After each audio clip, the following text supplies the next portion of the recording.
बिस्मिल्लाहिर्रहमानिर्रहीम।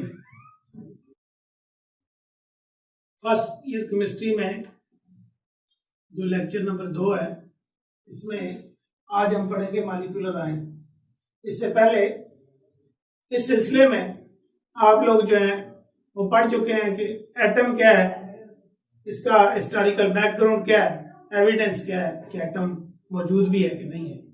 और फिर आपने पढ़ा है मॉलिक्यूल को, फिर आयन को पढ़ा है। आयन में आपने देखा कि पॉजिटिवली चार्ज आयन जो है उनको कैटायन कहते हैं, और नेगेटिवली चार्ज आयन जो है उनको एनायन कहते हैं।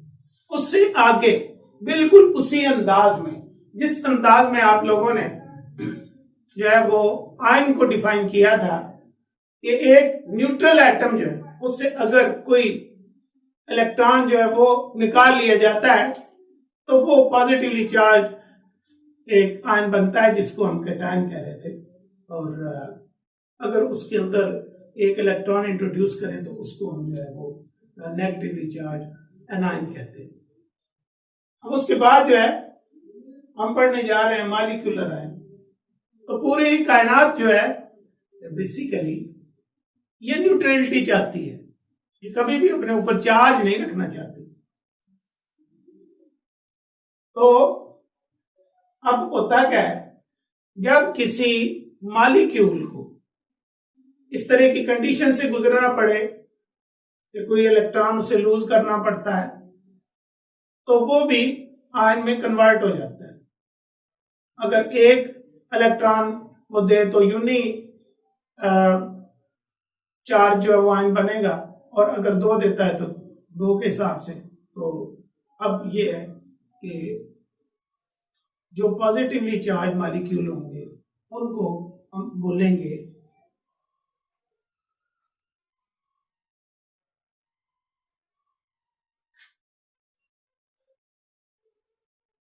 Cationic molecular ion. Cationic molecular ion कैसे बनेगा?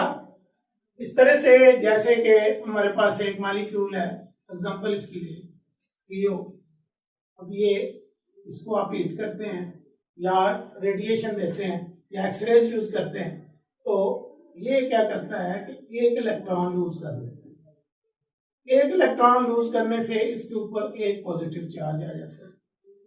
इसी तरह से हमारे पास नाइट्रोजन का मॉलिक्यूल है, और ये जब एक इलेक्ट्रॉन छोड़ दे उस वक्त ये भी इस तरह से एक मॉलिक्यूलर कैटायन में चेंज हो जाता है। CH4 है, एक इलेक्ट्रॉन लूज किया, तो इस तरह से ये सारे जो है हमारे पास कैटायनिक मॉलिक्यूलर आयन जो है बन गए। अब ये कैटायनिक मॉलिक्यूलर आयंस जो है ये तादाद में ज्यादा होते हैं, ये इन अबंडेंस पाए जाते हैं, जबकि इसके मुकाबले में एनायनिक मॉलिक्यूलर आयन जो है उसकी जब हम बात करते हैं, और दूसरी चीज है, दूसरा नंबर है इसका, दूसरी टाइप है मॉलिक्यूलर आयन की anionic molecular ion. Anionic molecular ion जो है इसकी अगर हम एग्जांपल लेते हैं, एक ऐसा मॉलिक्यूल जिसके ऊपर एक नेगेटिव चार्ज होता है, 2 नेगेटिव चार्ज होता है, 3 नेगेटिव चार्ज होता है। डिपेंड इस बात पे करता है कि उसने 1 इलेक्ट्रॉन अब्सॉर्ब किया, उसने 2 इलेक्ट्रॉन अब्सॉर्ब किए, उसने 3 की, तो इस हिसाब से वो जो है मॉलिक्यूल उसके ऊपर चार्ज आता जाता है। ये बहुत थोड़े पाए जाते हैं एनायनिक मॉलिक्यूलर आयन जो। तो इसकी एग्जांपल अगर लें तो जैसे हमारे पास नाइट्रोजन का मॉलिक्यूल है, अगर ये 2 इलेक्ट्रॉन जो है ये अब्सॉर्ब करता है, तो इस तरह से इसके ऊपर जो है वो नेगेटिव 2 चार्ज आ जाता है। और इसी तरह से यहाँ पे ऑक्सीजन है मॉलिक्यूल, और ये 2 इलेक्ट्रॉन अगर अब्सॉर्ब करता है तो यहाँ पे ये हमारा मॉलिक्यूलर आयन 2 हमारे, और ये एनायनिक मॉलिक्यूलर आयन बन गए। क्या यूज है? इनका, खास करके कैटायनिक मॉलिक्यूलर आयन का। तो जब एनालिसिस हम करते हैं खास करके मास स्पेक्ट्रोस्कोपी में, तो उस वक्त एक मॉलिक्यूल जो है उसके कैटायनिक जो है वो चार्जेस बनाए जाते हैं, आयंस बनाए जाते हैं, और उनको फिर जो है ना वो मास स्पेक्ट्रोमीटर में देखा जाता है। 3-4 तरीके हैं इसको बनाने के। Formation of molecular ions. Molecular ions बनते कैसे हैं? मॉलिक्यूलर आयन बनाने के लिए ये है कि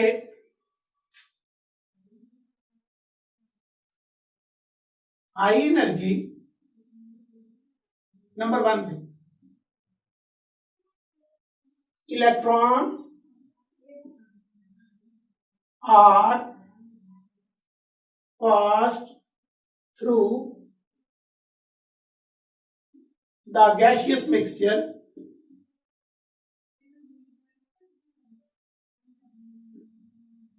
of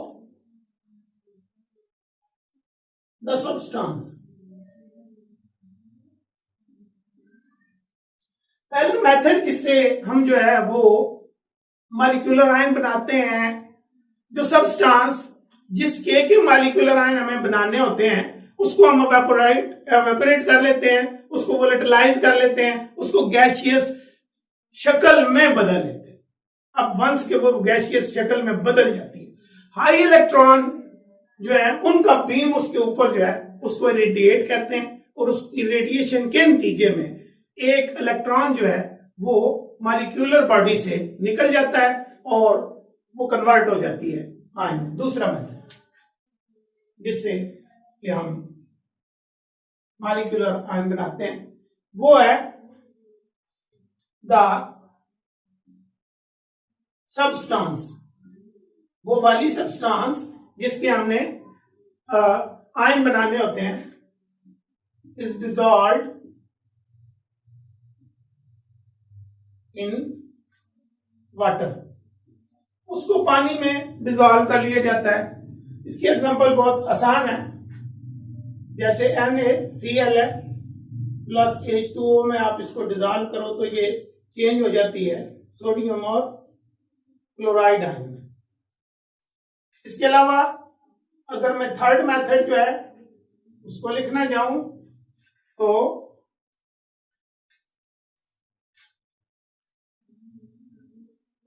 द गैसियस मिक्सचर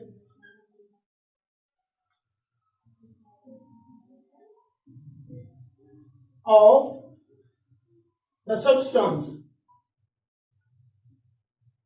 जिसके हमने आयन बनाने होते हैं is irradiated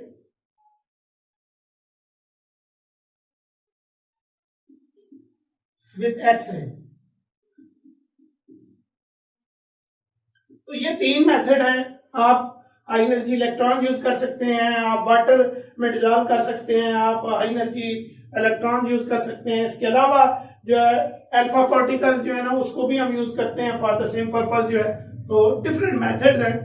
इलेक्ट्रॉन जो है वो मोर देन 1 मेथड जो है उससे यूज करते हैं हम हाई एनर्जी इलेक्ट्रॉन जो है उसको आयन में कन्वर्ट करने के लिए।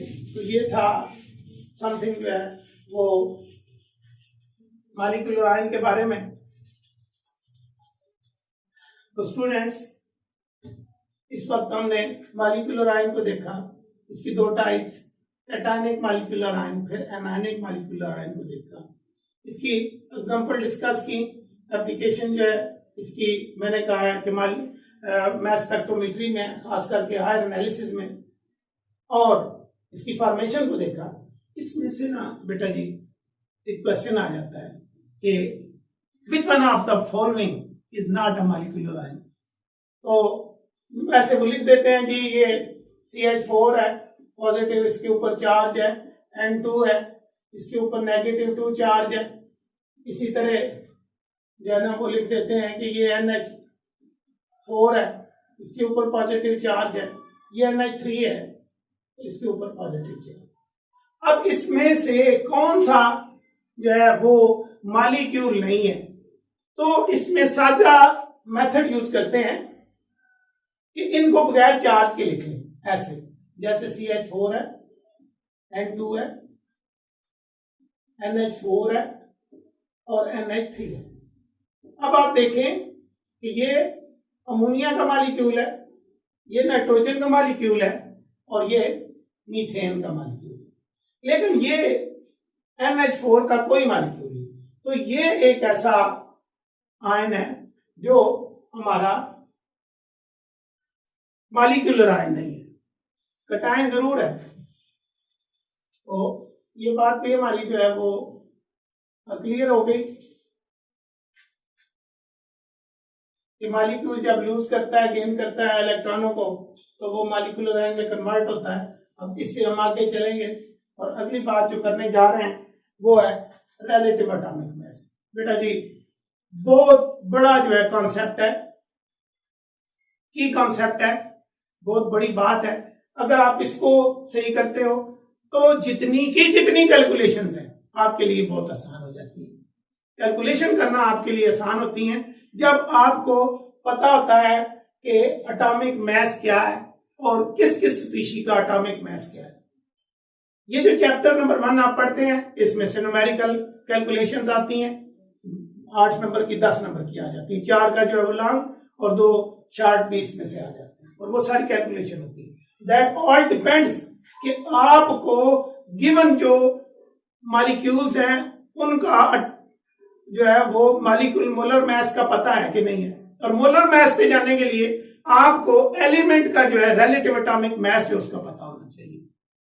सबसे पहले तो हम इसको डिफाइन करते जाएंगे कि ये रिलेटिव एटॉमिक मास क्या है। रिलेटिव क्यों कहते हैं? डायरेक्ट मेजर नहीं करते, बल्कि एक ऐसा एलिमेंट जो बहुत अबंडेंटली पाया भी जाता है, स्टेबल भी है और सबका उस पर इत्तेफाक भी है, और वो है कार्बन। तो कार्बन के साथ जो है वो दूसरी चीजों के मैसेज को कंपेयर करते हैं। कार्बन के मैस को 12 रखा गया, और अगर कार्बन के मैस का 12वां हिस्सा कोई चीज मैस जो है वो रखती है तो उसको हम 1 बोलते हैं, और अगर कार्बन के बराबर का है तो फिर उसको 12 बोलेंगे। इससे दुगना है जैसे मैग्नीशियम का है तो फिर उसको हम जो है वो हम 24 बोलेंगे। ठीक है जी। तो अब इसको डिफाइन करते हैं। सबसे पहले relative atomic mass of an atom, relative atomic mass of an atom of an element as compared with the atomic mass of an atom of a carbon atom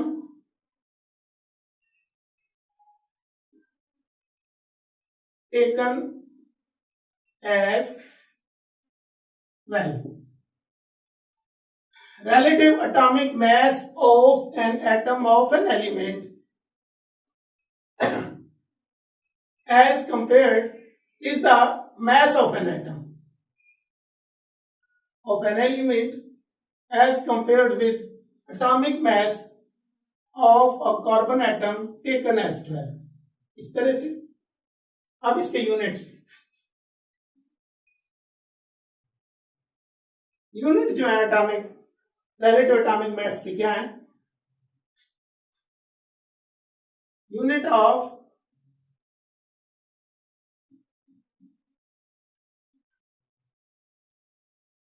relative atomic mass is AMU. Atomic mass unit, जबकि 1 AMU यानी 1.66 into 10 to the raised power 27 kg के पर kg के बराबर होता है। अब हम इसकी एग्जांपल लेंगे। तो मैं इसकी एग्जांपल मैं आपको छोटी सारी असाइनमेंट भी दूंगा। ये 18-19 एलिमेंट्स जो हैं उनके मैसेज हैं। ये अगर याद होते हैं बंदे को तो केमिस्ट्री फर्स्ट ईयर की जो है इसकी बुक फर्स्ट जो है इसके सारे के सारे न्यूमेरिकल वो सॉल्व कर सकता है। इसमें से कुछ भी ऐसा नहीं होगा कि वो सॉल्व ना कर पाए। तो वो उस तरह से कि जो हाइड्रोजन है इसका एटॉमिक मास जो है वो है 1.008 pmu। इस तरह से दूसरे नंबर पे हम जाएंगे कार्बन पे जो 6.00 है, 12.00 इसको रखेंगे। कार्बन के बाद जो है नाइट्रोजन है 14, ऑक्सीजन है 16। ऑक्सीजन के बाद हम चले जाएंगे फ्लोरीन पे, इसका 19 है। इसके बाद नियान है 20.18। इसके बाद सोडियम है 23 है। मैग्नीशियम 24 है। इस तरह से एल्यूमिनियम जो है 27 है। सिलिकॉन 28 है और फास्फोरस जो है वो 30, सल्फर 31,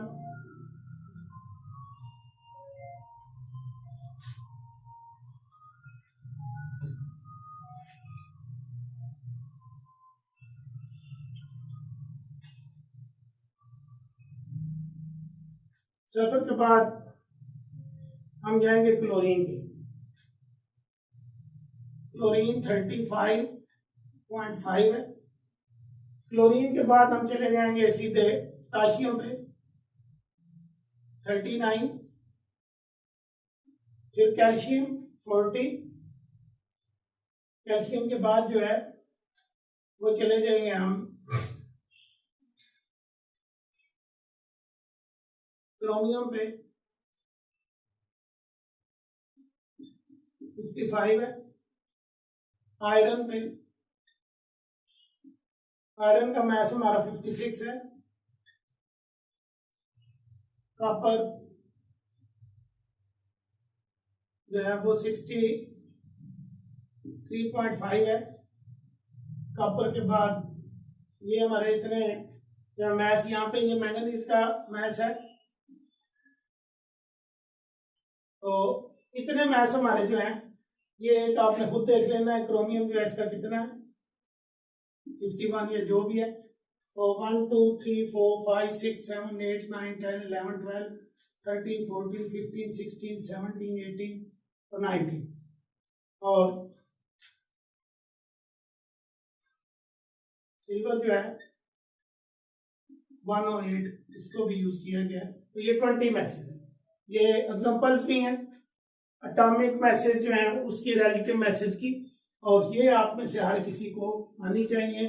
मुख्तलिफ फार्मूलाए जो हैं यूज होते हैं, उन सब में ये वाले जो है ना यही नंबर यूज होंगे। इससे बाहर से कोई क्वेश्चन नहीं आएगा। आपको ये इन चीजों के एटॉमिक नंबर अगर पता है, एटॉमिक मैसेज पता है, तो फिर आप आसानी से कैलकुलेट कर सकते हैं। और याद रखें कि हर जो लॉक होता है उसकी कोई की होती है, हर मुश्किल की कोई ना कोई जरूर चाबी होती है। और ये जो न्यूमेरिकल है इनकी चाबी जो है वो यहाँ पे मौजूद है कि आपको इनके एटॉमिक मैसेज आने चाहिए। अगर ये नहीं आते तो फिर आपको न्यूमेरिकल भी हल करने नहीं आते। वरना न्यूमेरिकल जो है वो 6th क्लास की जहाँ पे हम परसेंटेज वगैरह निकालते हैं या 7 में ये कोई क्वेश्चन है, लेकिन ये किस तरह से मुश्किल हो जाते हैं। मुश्किल ऐसे होते हैं कि इसमें एटॉमिक जो मैसेज है उसको हमने याद रखना होता है। अब जिसको याद नहीं होते और उसको ये बोलें कि ये 6वीं या 7वीं क्लास के क्वेश्चन है, तो उसको की तबीयत वैसे खराब हो जाती है। तो इनको हमने याद रखना है। ये एग्जांपल थी हमारी एटॉमिक मैसेज की। तो इसके अलावा मॉलिक्यूल्स में जो है देख लेते हैं हम, H2O है जैसे। अब इसमें H2O का मास जो है ये 2 × 1.008 प्लस ऑक्सीजन 16, इस तरह से इसको हम निकाल लेते हैं कि 18 जो है 0.00016 भी कर लेते हैं, लेकिन इसको हम इन जनरल करते नहीं है। और ये AMU है।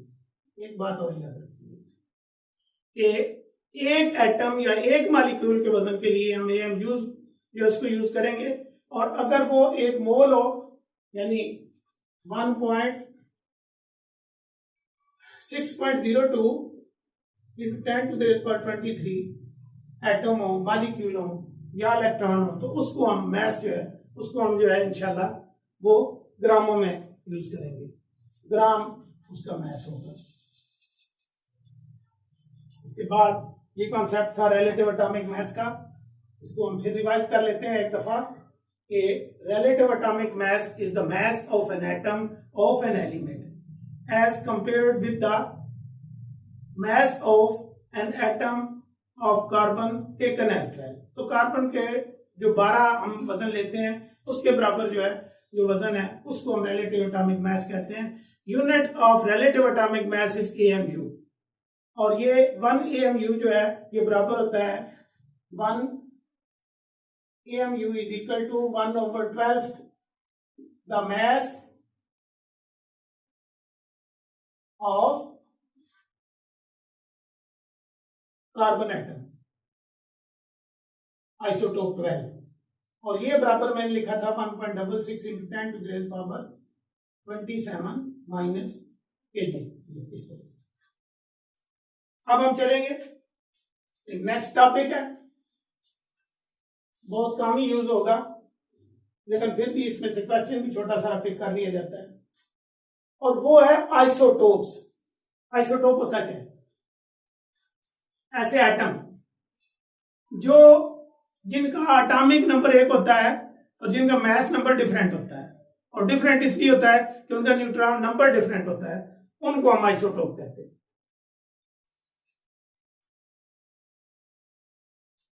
Isotope, the atoms of an element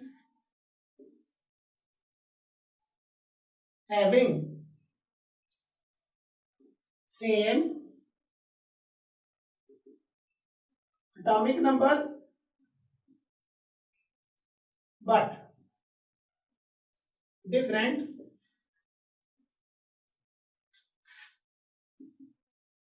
atomic masses, या हम ये भी कह लेते हैं कि different mass number due to different neutron number are called isotopes. इस फिनोमिना जो है आइसोटोप बनने के जो फिनोमिना है इसको बोलते हैं आइसोटोपी। ठीक है जी।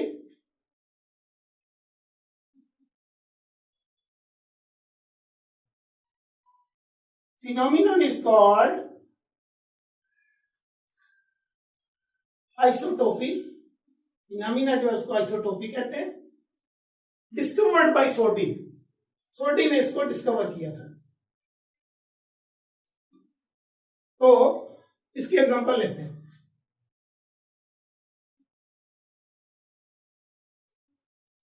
एग्जांपल लेते हैं सबसे पहले हाइड्रोजन। अब हाइड्रोजन में ये इसका न्यूक्लियस है, इसमें इसके प्रोटॉन जो है वो 1 है, न्यूट्रॉन 0 है, 1 इलेक्ट्रॉन बाहर है। इसको हम बोलते हैं प्रोटियम। इस तरह से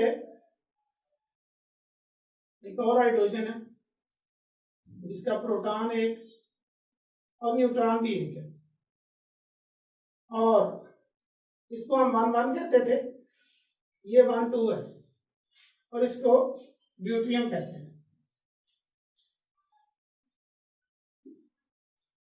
इस तरह से एक और हाइड्रोजन जिसका प्रोटॉन 1 न्यूट्रॉन 2, H13 है, और ट्राइटियम कहते हैं इसको।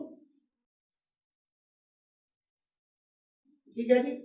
अब इन सब का प्रोटॉन एक जैसे है, लेकिन इनके मैस नंबर डिफरेंट है। पहले का 1 मैस है, दूसरे का 2, तीसरे का 3। तो ये इसके डिफरेंट मैसेज इसलिए हैं कि ये इनके न्यूट्रॉन नंबर डिफरेंट है। इसी तरह से हम बेशुमार आइसोटोप लिख सकते हैं। ठीक है जी। तो आज की तारीख तक जो है, जो बुक में मेंशन है, 280 आइसोटोप्स हैं, डिफरेंट एलिमेंट्स जो डिस्कवर हुए हैं। इसके अंदर 40 रेडियो एक्टिव है, और रिमेनिंग जो है वो ये नेचुरल में वो नॉन रेडियो एक्टिव है। इसके अलावा 300 जो है वो आइसोटोप नेचुरली नहीं बल्कि आर्टिफिशियली बनाए गए हैं, सारे के सारे रेडियो एक्टिव। और एक छोटा सा फिनोमेना है, इनके अंदर सिमिलैरिटीज कौन सी हैं, वो एग्जांपल हो गई सिमिलैरिटीज ये है कि क्योंकि इनके अंदर नंबर ऑफ इलेक्ट्रॉन एक जैसे होते हैं, सारे केमिकल प्रोसेसेस इसके एक जैसे, और वो property that depends upon the mass number, वो क्योंकि इनके मैस नंबर ही डिफरेंट होते हैं, तो उसमें इनकी सॉल्युबिलिटी जो है, इसकी जो है वो मेल्टिंग पॉइंट, बॉइलिंग पॉइंट, और इस तरह की फिजिकल सारी प्रॉपर्टीज जो मैस डिपेंडेंट है वो इनकी आपस में डिफरेंट होती है। यानी इसमें जब डिफरेंसेस देखेंगे तो नंबर ऑफ न्यूट्रॉन डिफरेंट होगा, मैस नंबर डिफरेंट होगा, फिजिकल प्रॉपर्टीज डिफरेंट होगी। और अगर हम केमिकल प्रॉपर्टीज की तरफ जाते हैं तो जो सेम सिमिलैरिटीज हैं, इन सब में नंबर ऑफ इलेक्ट्रॉन एक जैसे होंगे, नंबर ऑफ प्रोटॉन एक जैसे होते हैं, और फिर ये कि इनके सारे केमिकल रिएक्शंस एक जैसे होते हैं। और ये बात हमने की है जो है वो सिमिलैरिटीज और डिसिमिलैरिटीज के बारे में। अब रिलेटिव अबंडेंस या अकरेंस जो है, कि आइसोटोप कितने कितने पाए जाते हैं, इस पे हम बात करने जा रहे हैं। और ये इस टॉपिक का आखिरी, जो आज के लेक्चर का भी आखिरी टॉपिक है। तो सबसे पहले इसको डिफाइन करते चलते हैं। हमारे पास जो है वो इसकी डेफिनेशन को अगर लें तो रिलेटिव अबंडेंस, तो इसको हम कहते हैं परसेंटेज ऑफ एन आइसोटोप।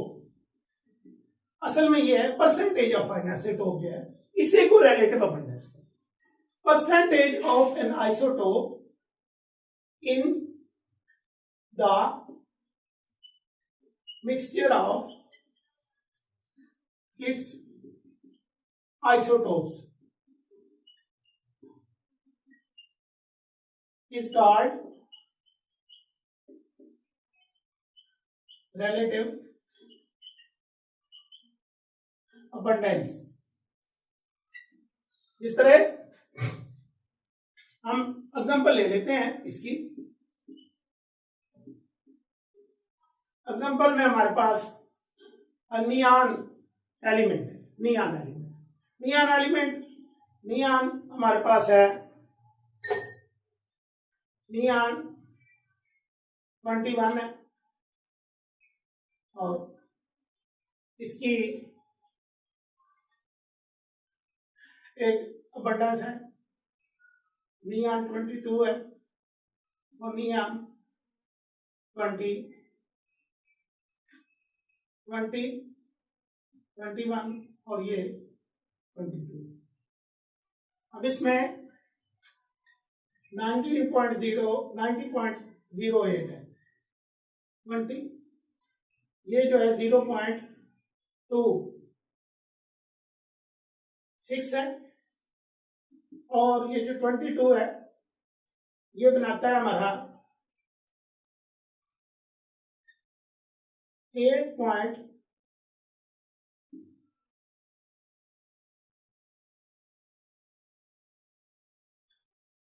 28 और इक्वल मिला के 100 बनाते हैं। और किसी भी जो है ना इसको कैलकुलेट करने का हमारे पास जो है वो तरीका मौजूद है, लेकिन यहाँ पे हम नहीं करेंगे। तो यहाँ पे हमने आज देखा है कि मॉलिक्यूलर आयन कौन सा आता है और वो कितनी किस्मों के होते हैं, यानी एक कैटायनिक मॉलिक्यूलर आयन है, एक आयनिक मॉलिक्यूलर आयन है। फिर उसकी एग्जांपल्स को देखा, फिर रिलेटिव एटॉमिक मास को मैंने कहा बहुत बड़ा कॉन्सेप्ट है, सारे के सारे आप जो है वो न्यूमेरिकल सॉल्व कर सकते हैं, लेकिन आपको एटॉमिक नंबर आना चाहिए, इसकी डेफिनेशन भी आनी चाहिए है, इसका यूनिट क्या है और उसकी वैल्यू जो है ना हमने यहाँ पे लिख दी है। यहाँ पे हमने उसको केजी में लिखा, फिर कभी आ जाता है कि इसको केजी में लिखें, ग्राम में लिखें, मिलीग्राम, वो भी हमने लिख दिया है। आइसोटोप क्या है, इसके एग्जांपल्स क्या है, सिमिलैरिटीज क्या है, डिसिमिलैरिटीज क्या है, रिलेटिव अबंडेंस क्या है, ये सारी चीजें हमने एक एक करके डिस्कस की।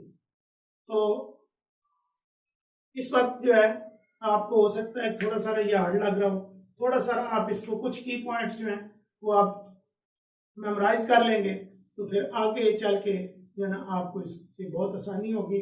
मेरी दुआ है कि अल्लाह ताला आपको ये वाले टॉपिक जो है याद करना आपके लिए आसान कर दे, और जो चीज़ें कोई गलत चीज़ बोल दी गई है तो वो आपके जहन पे कोई बुरा असर ना डाले। अस्सलाम वालेकुम।